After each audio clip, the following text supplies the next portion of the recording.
happened? Let's find out.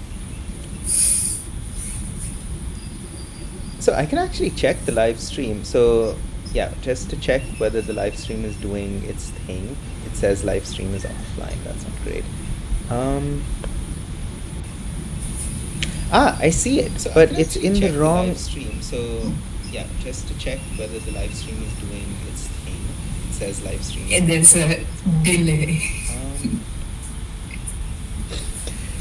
I see it, but it's in the wrong. It's also actually in the wrong aspect ratio because so my screen. Okay, fine. I can probably fix that a little bit. Oof. Well, it's okay. I mean, I guess whatever aspect ratio they're seeing us in, it's fine. We don't need to give them that high definition. I don't feel. Let me check. Okay, so now I need to edit the AMA and then we're going live. Is it worthwhile to also share this? Perhaps, right?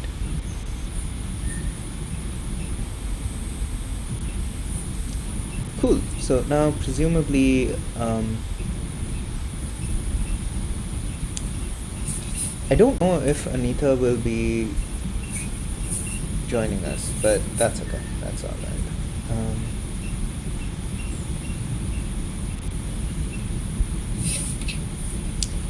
Cool. Let's get started. I'm going to edit the ad, and we're going to start.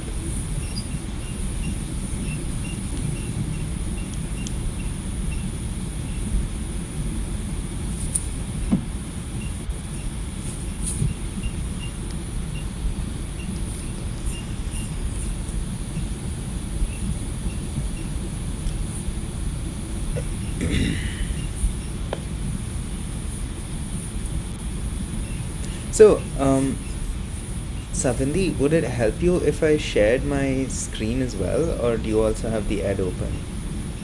I have the ad open. It's okay. Oh, okay. So then I'll just stop presenting. Cool. Right. So we are in session, and I forgot to edit away Jorge, but yeah, people who joined the live stream will know. Cool. So let's get started. So the first question, we'll do it in reverse order. There are two questions. What advice would you give someone with only academic experience trying to get into industry, and any more industry-focused resources for ML or programming? So Okay. I'll answer part one, and maybe you could answer part two. Okay.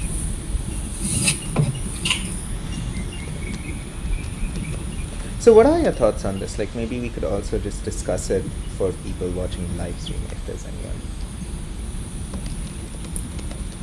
Okay. So about the part one, like when you're going into the industry, it's more like having the practical experience.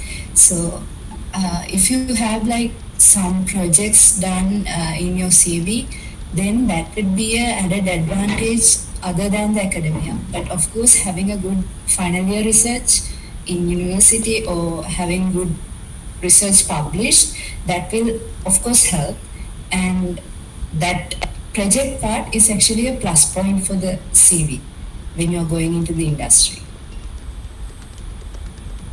Yeah, I agree. And actually, like, point in fact, I mean, like, most of the situations, like, even the PageRank algorithm was first at Stanford as a PhD thesis. So, for sure, I mean, a lot of good code and great ideas come from academia and then move into industry. So, I think the only thing is a lot of universities nowadays and labs, they sort of focus on getting things done instead of writing good code. That sometimes becomes an issue. But Yeah. Also, Kaggle is a good platform where you can do things and you can like find data sets easily and then find problems easily. Like sometimes you are feeling like I don't have a problem to solve. So the best place you can go to is Kaggle. And having those projects and having good GitHub repos, like good GitHub profile would be a plus point when it's going into the industry itself.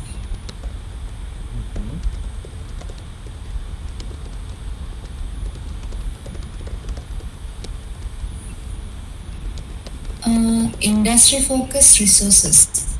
Okay. Usually, like there are like Oh, hi, more. Anita. So good to see you. Oh, but we can't hear you. Switch it off, it's okay. Yeah, there's some issue with my video camera. Ah, okay. Now we can hear you. Yes. Am I audible now? Yes. Yes. Okay, wonderful. So, how are you both? We're good. We're good. We're on. So this is part of this live stream thing which we're trying out, and yeah, you're live. Welcome. Okay, so good to join you. And Shivindi, I saw your video. It's so impressive. I mean, in fact, for both of you, you're young and you're working in the field which is going to change the world. So wonderful. Yeah, Thank Thank you you. so much. hope we have a good time together, answering answers to whatever we get. Yeah. Yeah, it's so wonderful to have you join us as well. So we, in case you don't have the ed right now, and so actually I was telling Savindi before this that it's actually 3 a.m. for me because I'm right now in Iceland and it is 3 a.m. in the morning. But I just really wanted to do this with you guys because you guys are so awesome.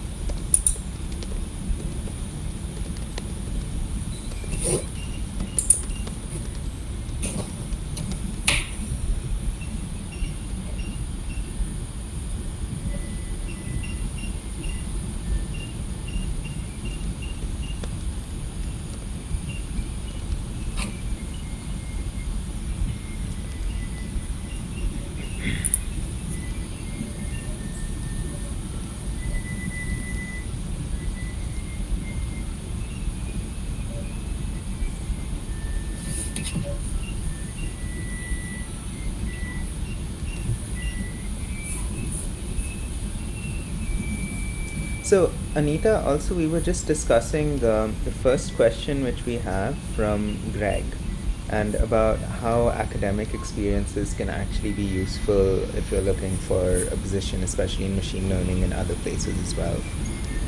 Yeah. Uh, is this link live on ad? I'm not Uh, seeing this yeah, right so, now. No, right? it is actually. So there's this live stream link on YouTube. So that's where this entire conversation is being copied out as well. And we'll be Okay. answering the questions in the EdSTEM thread as well. Okay. Fine. Wonderful.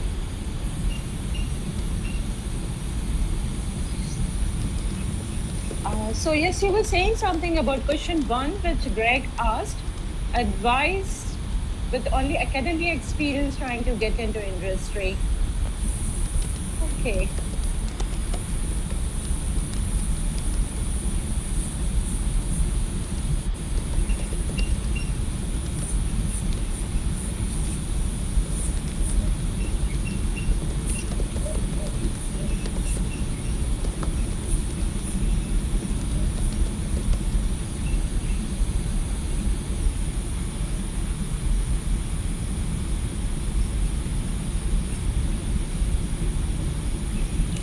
And also, so Savindi was talking about number two. I gave a small answer to number one with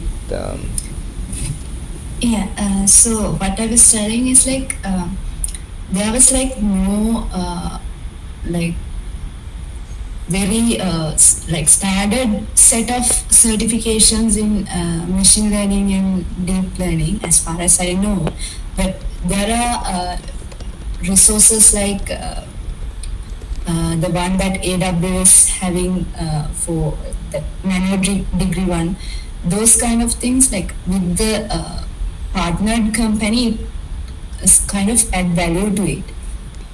So there are things like that, and also in the Coursera forum, the Coursera website, there are other some other deep learning AI materials which are good. One is TensorFlow practice for deep learning, and also Andrew Ng's course is really good. Another one I forgot to mention is TensorFlow certification for developers for machine learning. That is actually a really good resource. If you are going into the industry, it's like one of the well recognized ones. So those are some of the industry focused resources in ML. And in programming in general, I can add some things about DevOps side because I'm bit in touch of that side as well. So there are Kubernetes certifications which are offered by Google. Probably I can send you links for that. And also the AWS certification is another good certification related to DevOps. And then in Oracle certification for Java is another good programming certification for industry focused ones. Yeah, I think those are some of the good industry focused certifications which you can do in programming and also in ML. Mm-hmm. I would like to add on to what Rohit had answered for question 1. Academia is really a gateway to build portfolio, and apart from what you are studying, if you can add on your internship experience. So while you are pursuing your course, side by side, try to do a freelance work with either a startup or any industry which is offering you internship. It is a win-win situation for both, for the industry for which you are interning and also for yourself. So it adds to your portfolio with the life project work. I agree to that point actually. I also started as an intern when I was in university. So before that, I was only in the field of software engineering. But my machine learning journey started with my internship. When I go to my internship, I had like zero knowledge about machine learning, even though like we had knowledge about software engineering, machine learning comes with some added things. So with the internship, I learned a lot, and my seniors, my tech lead, and mentors were like really helpful. So that way, you can learn a lot through your internship, and it will help a lot when you're going into the industry because you have already done an internship in the similar field. So yeah, I agree with Anita's point. Beautiful. So what I'm doing is I'm quickly jotting down some small points which both of you are bringing up as you're bringing them up. But also, yeah, wonderful. Also, please add replies as well, because I'm probably missing a little bit of them.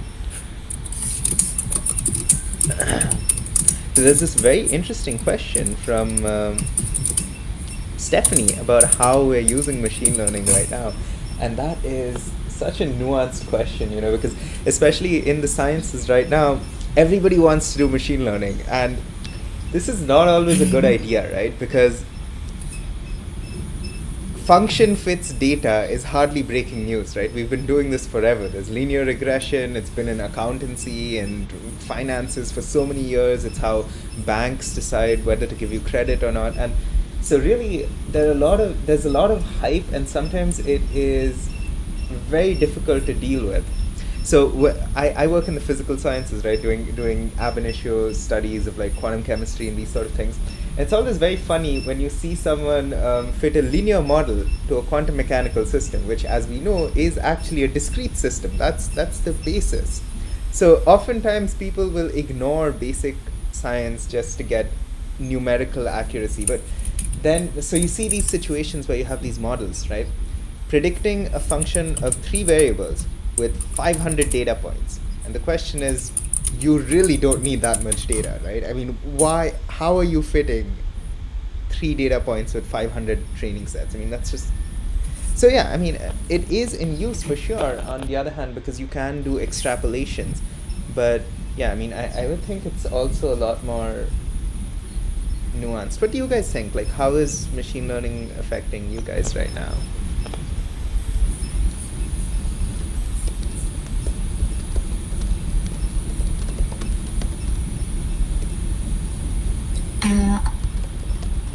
sorry, I didn't guess the question. What are the industries that currently relying on machine learning? Is that the question we are talking? Oh, I think it's about how machine learning is revolutionizing your industry specialization. Okay. And I shifted from manufacturing, production industry, from B2B to education. And I feel education is one of the field where ML is being used heavily, or in times to come, we'll see great applications of ML because we are going remote, and when we get to new normal, we'll be finding blended learning kind of atmosphere. So we have learned a lot during COVID times, and after new normal, blended learning, flipped learning, this kind of concepts will come in, and ML would help there in a lot for customization or for one-to-one education or one-to-one imparting lesson on a one-to-one basis. Very customized, very focused, very result-oriented. So, in my experience, like I work in two industries. Like previously, when in my previous company, I worked in education sector, and now I'm working in software and like this kind of performance optimization section. So in education section, like Anita said, with the new normal coming in, there are a lot of things like automatic grading of students, and even we in our coding place we experience that part. So those kind of things are like getting revolutionized, yeah, giving teachers a best experience during this pandemic. It is supported by the AI. So for example, we had a project where we give the student chance to do a speech in front of a camera and upload that video. With that, we analyze the students' speech with respect to different aspects. For example, if you have a gesture like this, that's not like a proper way to do a speech, right? So those kind of things get detected, and the student is given a feedback on their speech, not only based on their content but also based on their gestures and the way they speak. So these kind of new things are coming from the industry. Even when it comes to the software and application performance, there are things like AI supported testing. Then those kind of new things are coming into the industry. Like it's becoming bit and bit as a essential need rather than something extra. So that's how AI is revolutionizing the industry in the two sectors I worked in.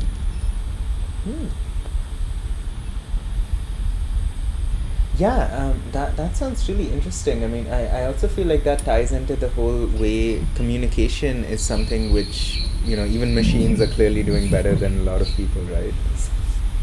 So it's interesting that you mentioned that it's being used to discuss communication cues. I mean, that's fantastic.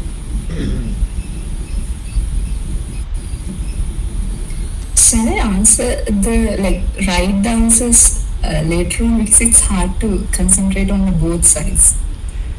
Yeah, we could do that. I actually should check how many people are watching live stream. Actually, maybe that would give us a good idea of what to do. Yeah.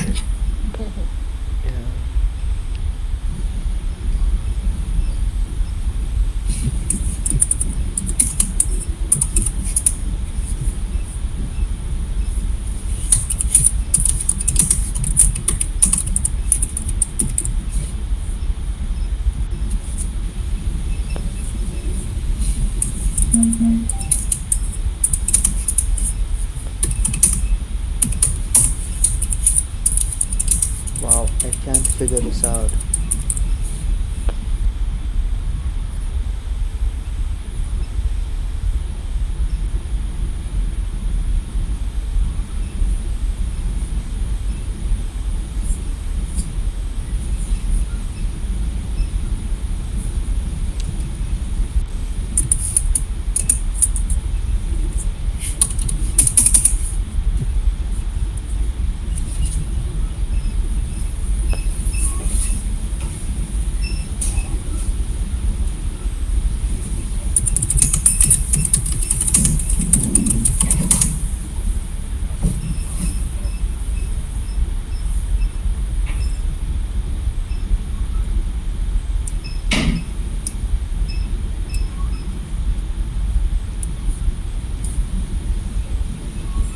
Okay, we have like 5 people watching this stream, so I guess we could also discuss and then. So let's do this. We'll try to give a quick reply, and we'll also try to discuss it a little bit, so we can jot it down for posterity later, right?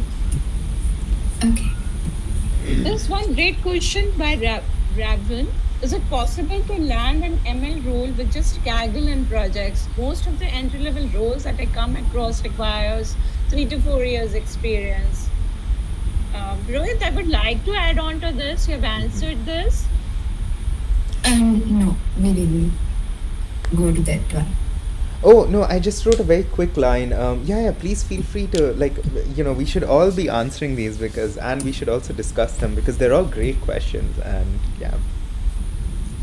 So I just give a very short answer that oftentimes, so a good example of this is the Rust programming language, and the Rust programming language is actually a pretty new one, right?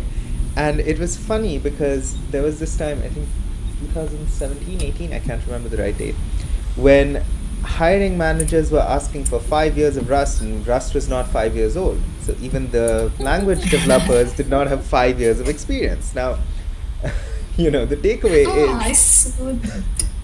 yeah. There's a tweet on Twitter, like the founder tweeted back saying, "This is new. How come 5 years experience?" Yeah, I know. Like nobody has 5 years of experience, right? So like the entire concept of experience, I feel, is generally kind of fluid, especially if you have like a strong portfolio or you've got like a bunch of projects and you're certain you can contribute to the role. Then I feel like that really should come across in your portfolio and in your work. So adding to that, actually, like I said, I also have zero experience when I started, like other than academia, of course. So I don't think that is like, maybe in the start you will have to work for like little salary, but that doesn't matter, right? Like in the sense you are going for your life goal, so some sacrifice should happen in the beginning, I think.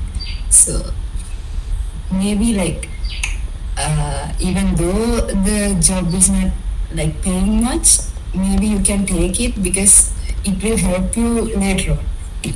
So that would be my side of the story. Yes, Shivendi.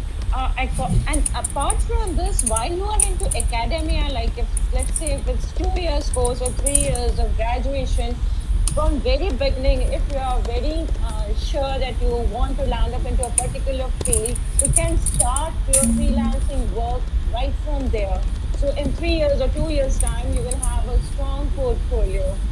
And by the time you have graduated or you have completed your course, you have already have experience of working on live projects, and so you are not an entry level person for the industry. And it's good to associate yourself with some experienced people. They really need help. Like you can take up small sub projects from them in the way of doing some data analysis, not real machine learning, but as a beginner, when you join machine learning, you can start as a data analyst, not doing much of predicting work or prediction work, but rather just preparing the data. You have hands-on on Tableau kind of thing. So you start gaining little experiences, which will add on to the final project work and make you comfortable while you are attempting interviews and showcasing your portfolio.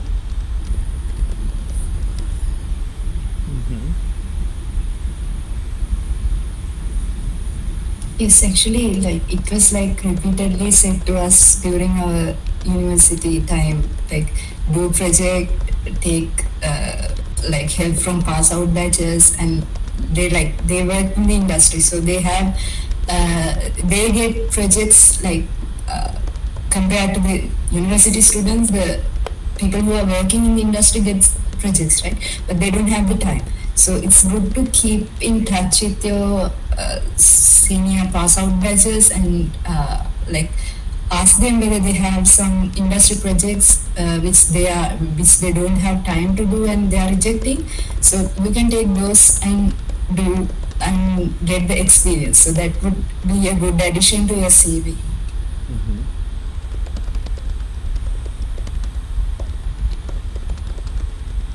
And I've placed some of my students through this mechanism. Like we call industry for campus interviews, and when they see this portfolios where my students have really worked on some live projects, immediately they get hired. They do not ask for then 3 or 4 years of experience. If you are able to showcase good work and industry is looking for a good attitude, good aptitude, you have good learning curve, then it's okay.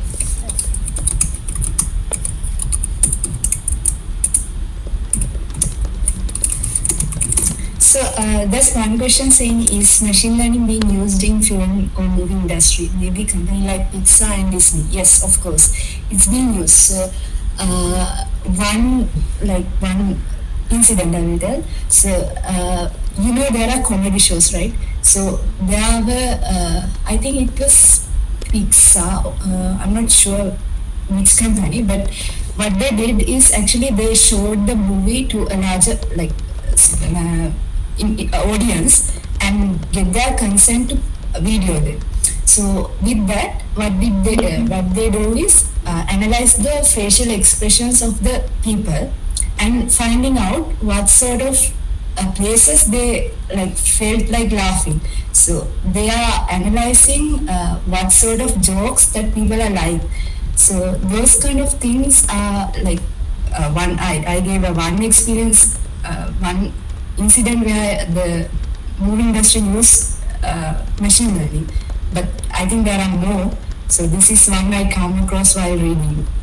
So maybe others can add more.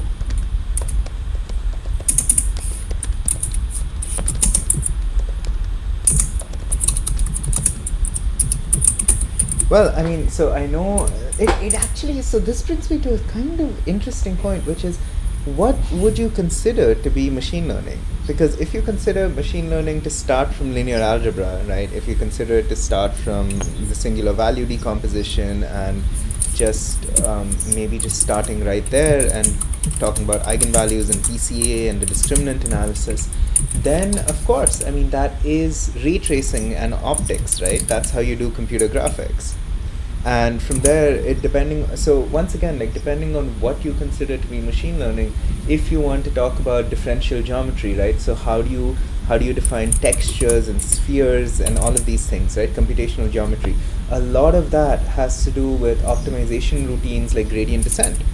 If you need to find the minimal surface or you need to find these sort of things, then of course you are going to differentiate, and on a computer it's a complex function. So much of machine learning applications come down to, I have a very complex optimization problem and I need to solve it somehow, right?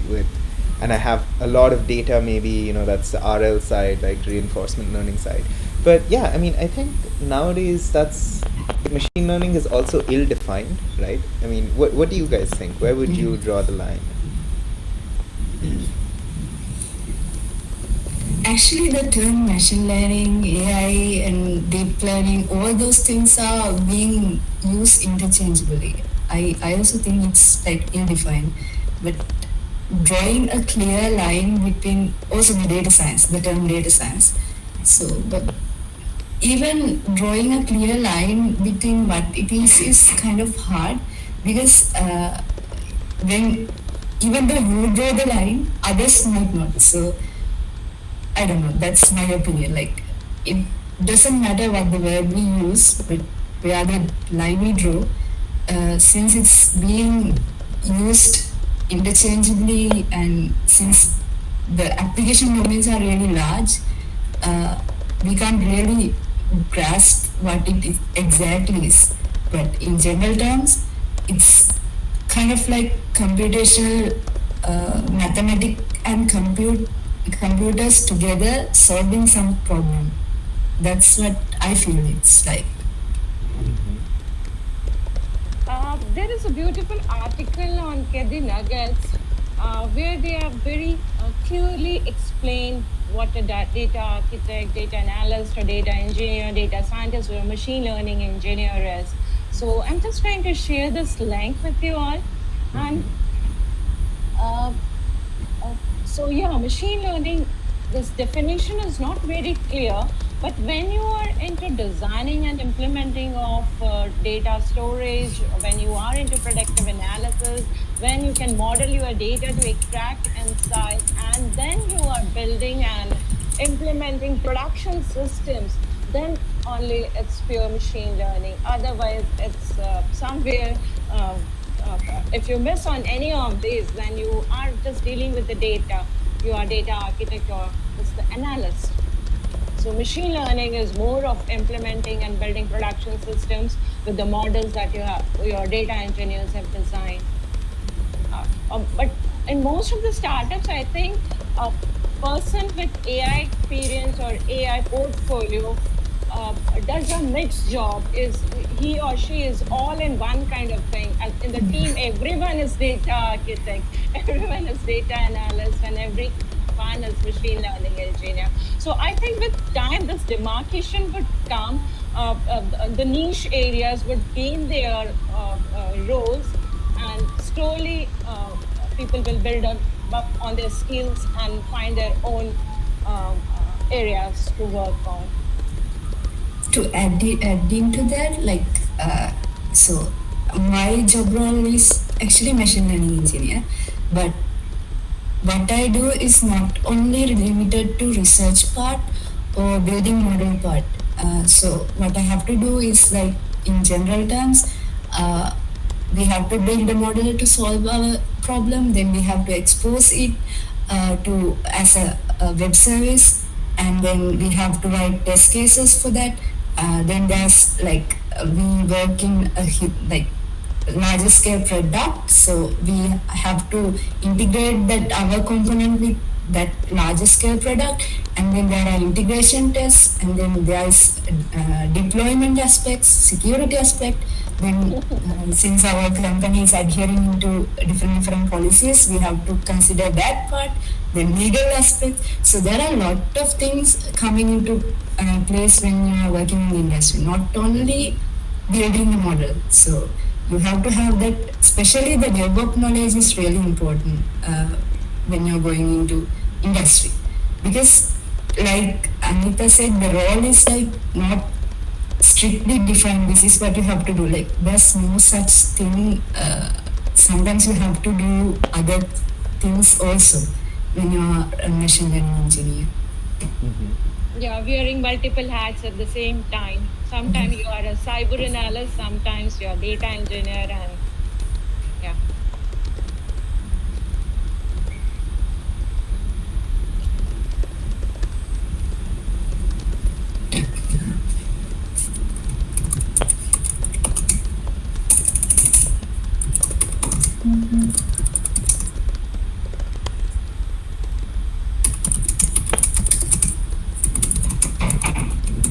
Adding into the film and movie industry question, so you might have heard about GANs, right? So in Japan, there's anime cartoon characters. So you can use GANs to create new anime characters, and also the Pokemon characters we can create through anime. We can create through GANs. So all the like GANs can be used to create new things, like new pictures. So those can help in the industry, like film, movie, etc.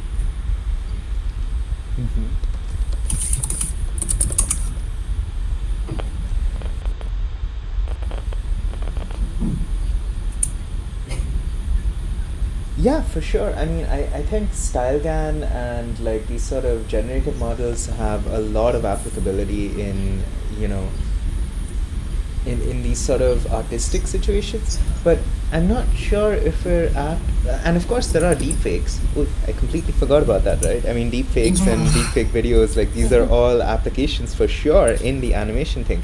We see it now as something which is bad, right? I mean, it's being used for malicious purposes, but equally think Yeah. about it in, as a force for good. Like actors have to work less because they already work so hard. No comment. But anyway, so whatever. I mean, people can sit at their computer and make a movie, right, of people now in a realistic manner without actually having to talk to anyone. So yeah, I mean, I think for sure there's that application as well, which I completely forgot about. I should edit my answer. Um,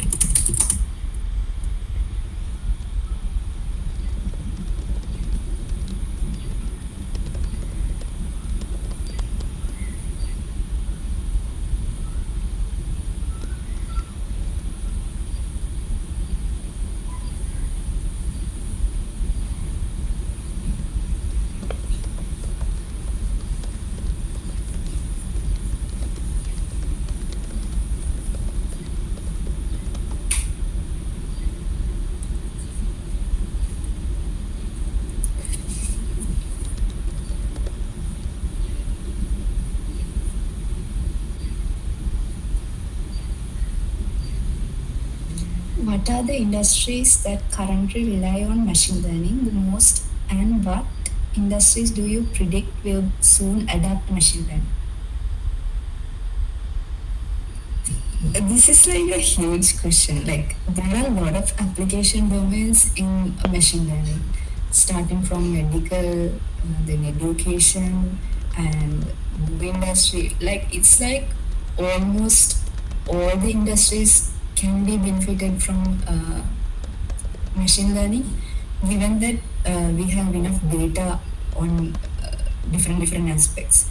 For example, if we take medical ones, so I saw in Kaggle a recent competition where you analyze the chest X-rays and take which chest X-ray has a coronavirus like possibility, and how we can distinguish it with the pneumonia condition.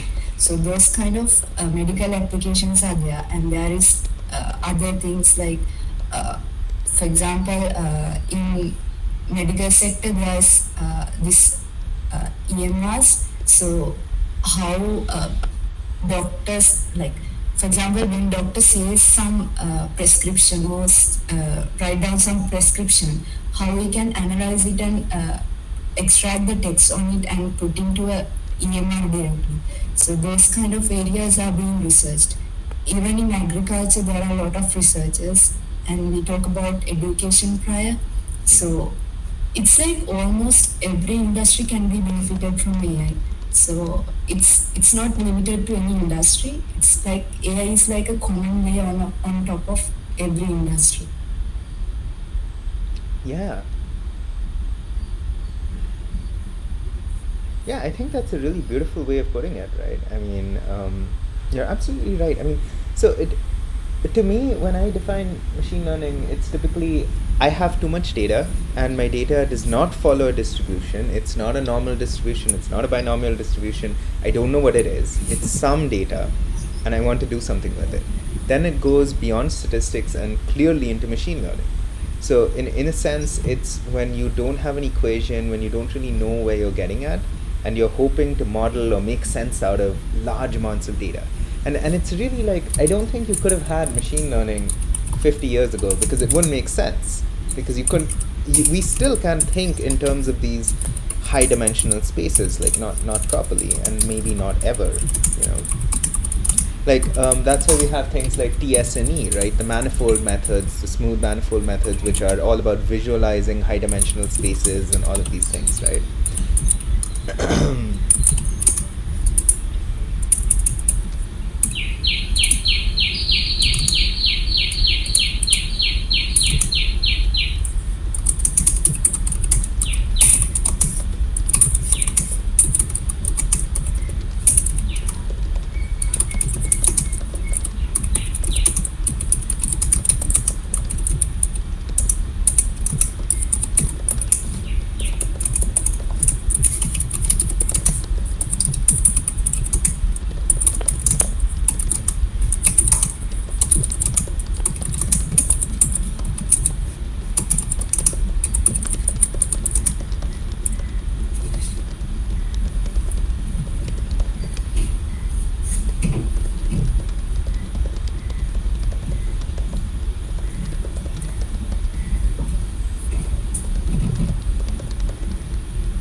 talk a little bit about next thing?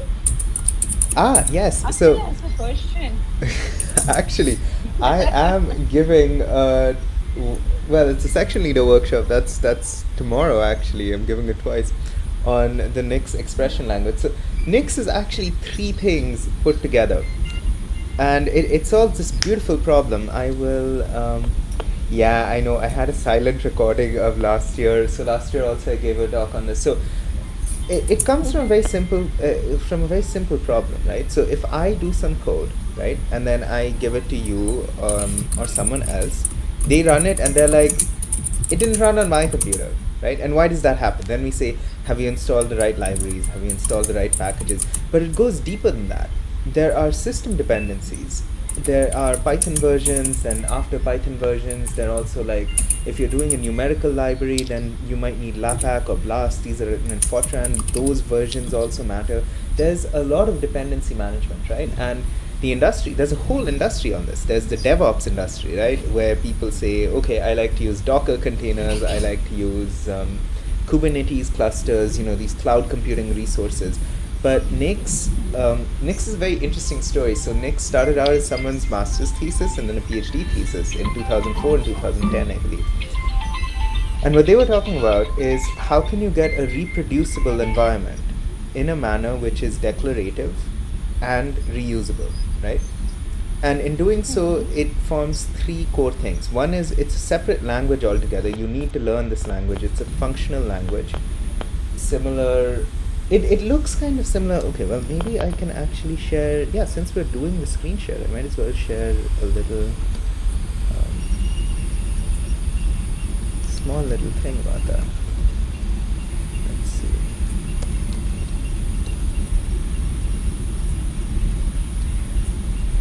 Oh no, this is a different talk.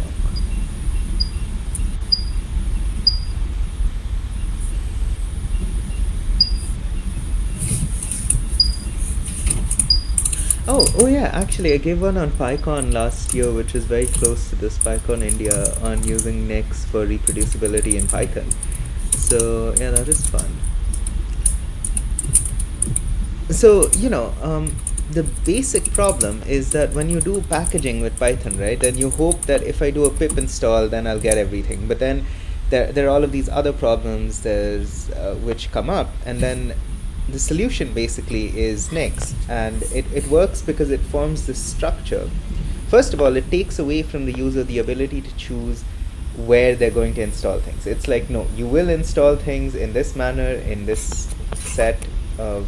Ooh, okay, wait, that did not work. Okay, no, it did work, yeah.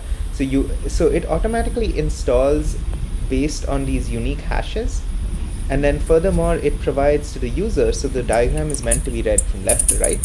It provides to the user a single point of access.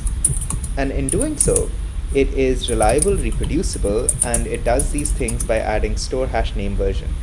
In this, it's similar to Python, which has that whole zen of Python, right? Simple is better than beautiful, whatever that was. Beautiful is better than ugly, simple is better than... I forget it. But the language, and it forms a whole nice, beautiful language of its own. And you can define... So when you define a Nix package, then you go right down to the version hash. This is the SHA cryptographic hash of that binary. So there's no question anymore of someone saying it didn't work for me, because they have the exact same environment as you. And that's the beauty of Nix, oh my god, I closed my... I seem to have lost my ed thread. Oops. Okay. I'll just reopen that, sorry. But yeah, that's a very good question. I will have to try to answer that a bit better as well. I'm just lost on this. Oh, okay. Yeah, got it.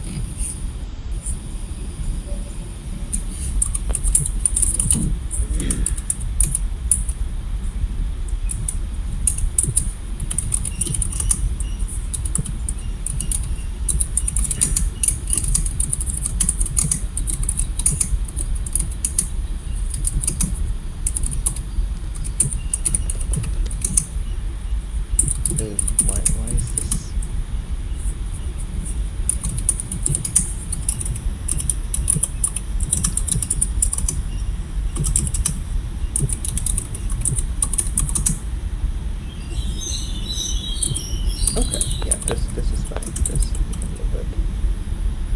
Cool. Okay, now fix the live stream for now.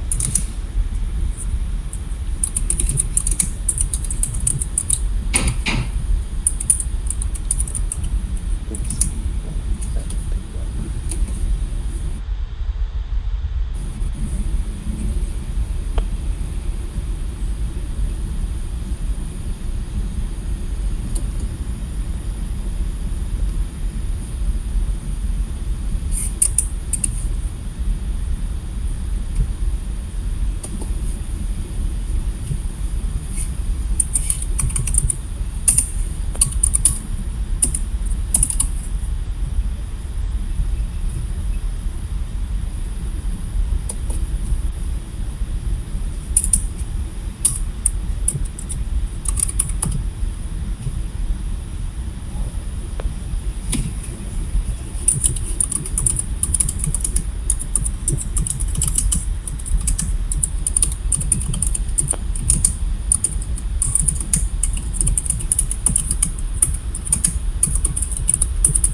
There's this very nice question while I'm filling this out. I thought we could discuss that. There's this very nice question on how you what do you think is required to learn machine learning, and that is I think that's such a nuanced question.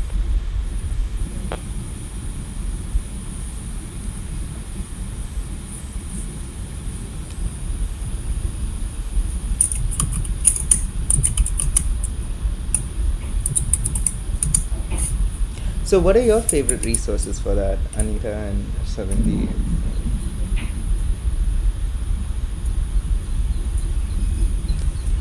For me, it's KD Nuggets and worlddata.ai. So you can get all kind of data. This is evolving field, so sometimes you stumble upon areas where you need little help to look for solution. So KD Nuggets is a great area where you can find peers working on different areas who can help you with the idea or with the data or with their expertise. And then it also provides you with data sets almost from any kind of field you are working in. Worlddata.ai is the largest curated data platform. It integrates data from almost all leading global sources. So you don't have to mean, only if you're trying to work on a problem which is not very industry specific, for the industry for which you are working or for the company you are working. If you're looking for something global, you will find all kind of data over here.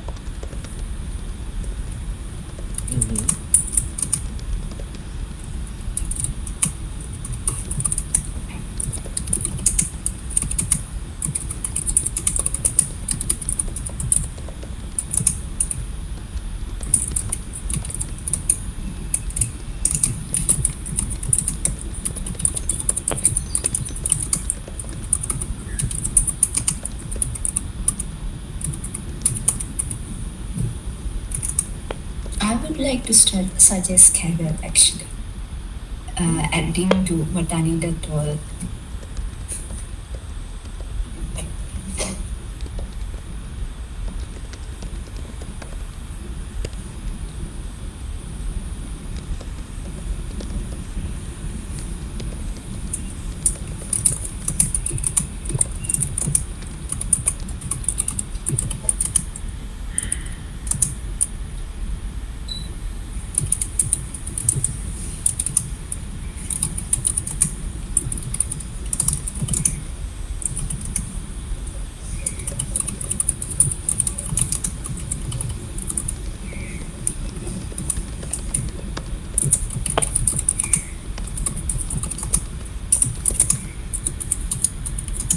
So actually, like, computer science is always very beautiful that way because there are all these fantastic books. So I studied chemical engineering, and I can tell you for sure, nobody has been sitting and writing lots of high quality chemical engineering content and putting it online. Nobody's doing that. Nobody's coming home and being like, how about I put a nice boiler reactor design online? Just not happening. But in computer science, people write full books and they publish them and then they put it online as well, just, out of the joy of sharing that information. So I actually have a whole set of books which I just like, this whole list where I'm like, whenever I feel like maybe I've done enough or maybe I know enough, then I just look at these books and I think, wow, these people are writing these books and open sourcing them, and like I haven't even read them all yet. So yeah.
Oh wow, I can't believe it. We're almost at the end actually. It doesn't feel like an hour went by, my god.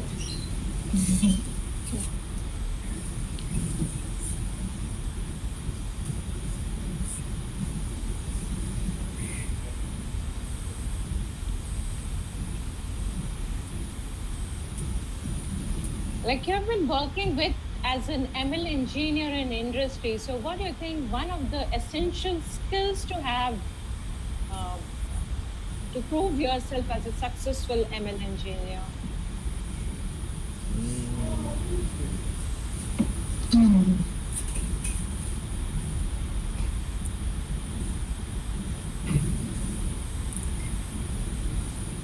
Like I'm from academic line, I guide my students to acquire the skills and I place them in industries. But you are working in industry, so I would like to hear from what is your take on this. In my opinion, most important thing is identifying what actually needed to be done. For example, like sometimes the management team comes with like ideas which doesn't actually need machine learning. So you have to be uh, good with analyzing what what is needed, like in the sense, uh, is this problem really a machine learning problem? So that analysis is one key aspect. Other than that, you need to have like, if you say you have this area to do the research and uh, start on working, so that part is pretty much similar to academic research. So you have to read papers, you have to summarize papers and identify what are the good things done in those papers, and then you goes into the implementation part. There are also the other key aspect is using like uh, the licensing aspects you have to really consider. So those things keeping in mind, and have to have best practices in place when you're coding. Like all the theoretical things you learn in school or universities, like design patterns, those things come into place in this particular part in the implementation.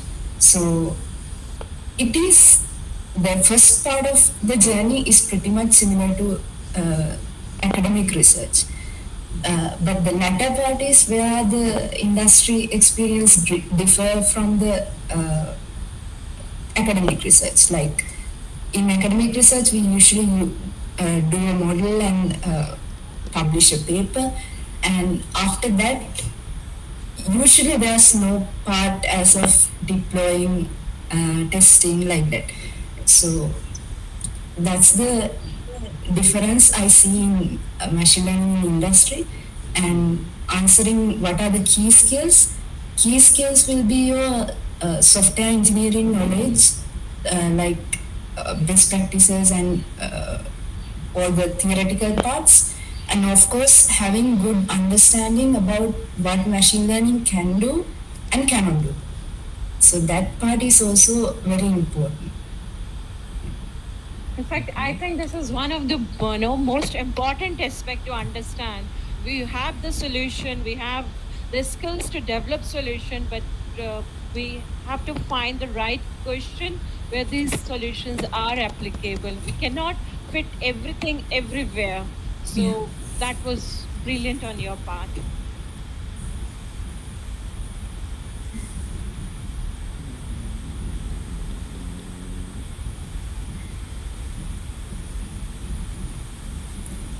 In industrial machine learning, it is really rare that you need in-depth mathematical knowledge, but to understand what your model really does, you need mathematical knowledge.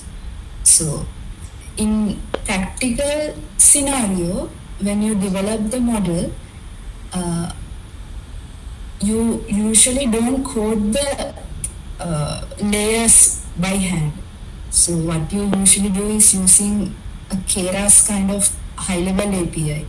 So in there, you don't have to manually compute the backpropagation or those things.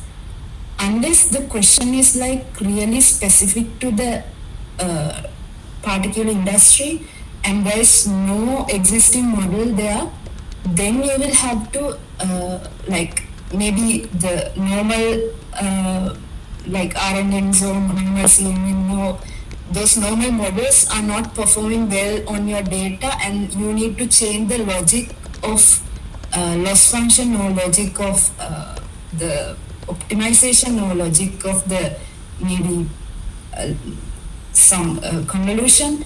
So in that case, you will need mathematics, but generally, mathematics is used to understand the results more than coding the results.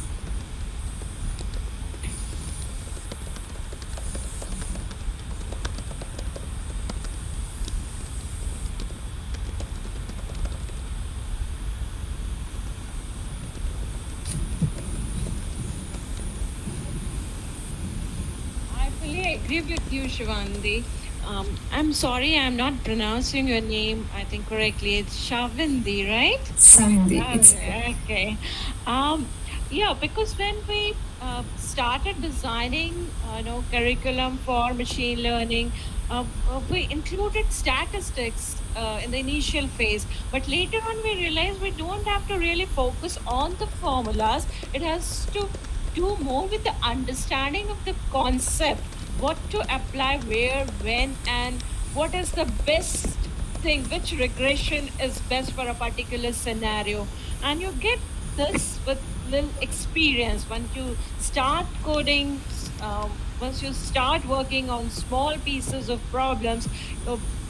Then you realize for the different problem solving techniques, which library to use. I mean, this is era of no plug and play technology. You don't have to reinvent everything every time. All the APIs are available, so you should have good understanding of the module which is going to help you in a particular problem. Yeah. yeah.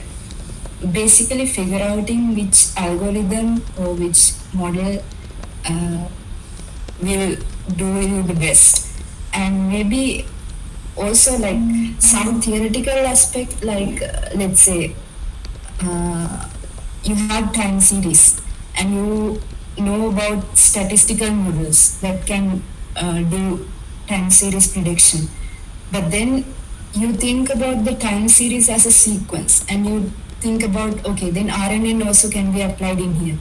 So that kind of mapping you should have with your theoretical knowledge. So that's the thing I wanted to highlight. Like having theoretical, sound theoretical knowledge is really important, because you have to map what sort of solution will do best with this particular data set or this particular problem given to you. Mm-hmm.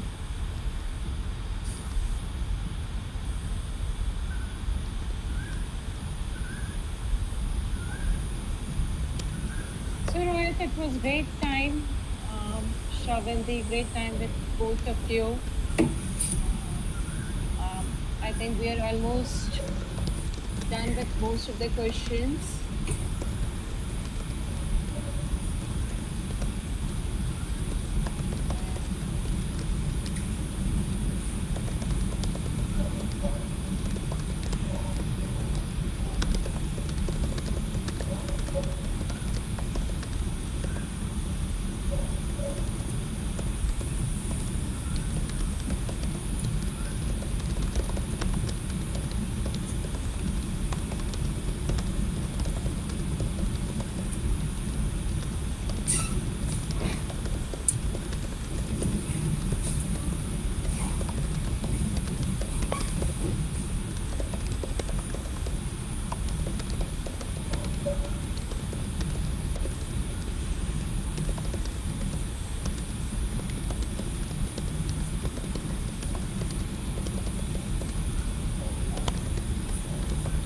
Um, yeah, I'm sorry. I was just responding to some of these, to like this question on how it's used in visuals and interpretations and these sort of situations.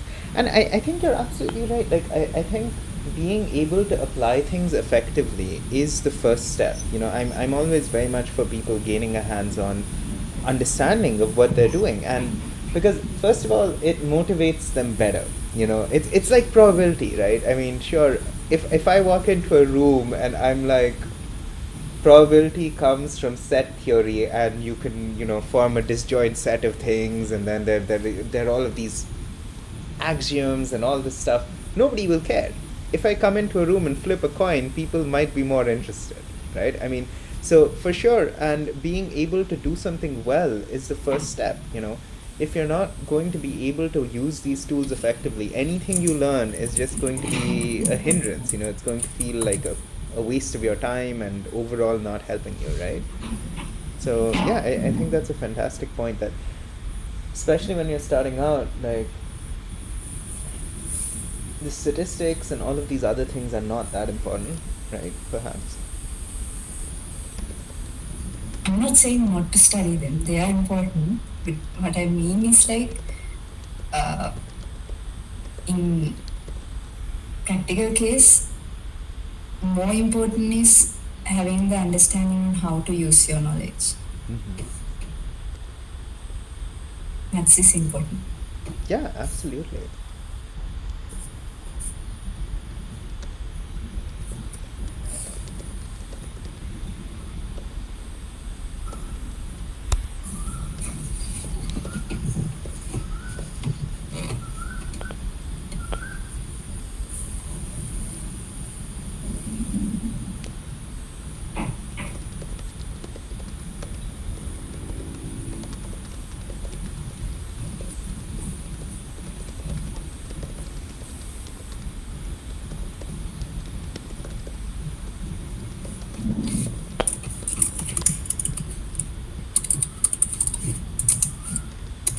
So, do we have any more questions, or is that the end of the questions? I haven't checked yet.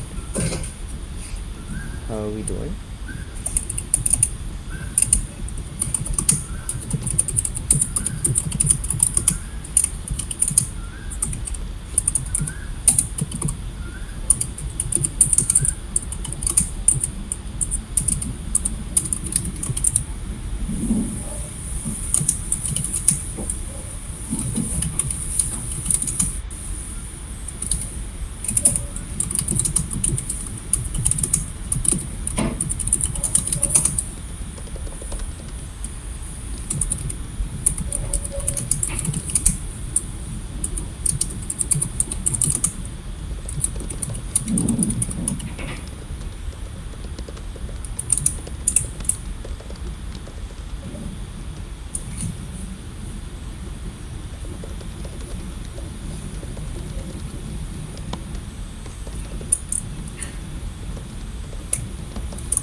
Seems there are no more questions, right? Okay. Yeah. Excellent. So then I will end it. Why does it still say we're in session? It should be 1 hour. Yeah. Okay. I'm I going. think we should stop it maybe. Yeah, maybe I'm just gonna stop the streaming, right? So thank you so much, both of you, for coming, for being so responsive, and for I had such a wonderful time discussing with both of you, and yeah, let's keep in touch over email and other things. Yeah. Yeah, sure. It's nice meeting both of you. Same here. Nice meeting both of you. And Rohit, I would like to know more about next from you. So whenever you have next session, I will be in touch. I'll like to learn more from you. Yeah, I mean, that would be, I mean, I would be so honored by that. Yeah, fantastic.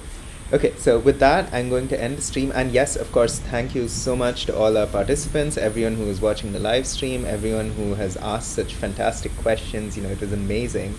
And yeah, you know, we will check back, and you guys were great students and great everything. So, bye.